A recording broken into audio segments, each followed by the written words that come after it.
اور یہ لوگ جب کوئی بے حیائی کا کام کرتے ہیں تو کہتے ہیں کہ ہم نے اپنے بزرگوں کو اسی طرح کرتے دیکھا ہے، اور اللہ نے بھی ہم کو یہی حکم دیا ہے۔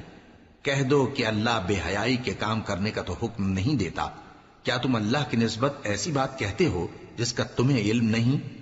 کہہ دو کہ میرے پروردگار نے تو انصاف کرنے کا حکم دیا ہے، اور یہ کہ ہر نماز کے وقت سیدھا قبلے کی طرف رخ کیا کرو اور صرف اسی کی عبادت کرو اور اسی کو پکارو۔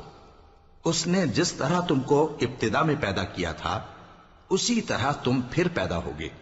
ایک فریق کو تو اس نے ہدایت دی اور ایک فریق پر گمراہی ثابت ہو چکی۔ ان لوگوں نے اللہ کو چھوڑ کر شیطانوں کو رفیق بنا لیا اور سمجھتے یہ ہیں کہ ہدایت یاب ہیں۔ اے بنی آدم، ہر نماز کے وقت اپنے آپ کو مزین کیا کرو، اور کھاؤ اور پیو اور بیجا نہ اڑاؤ کہ اللہ بیجا اڑانے والوں کو دوست نہیں رکھتا۔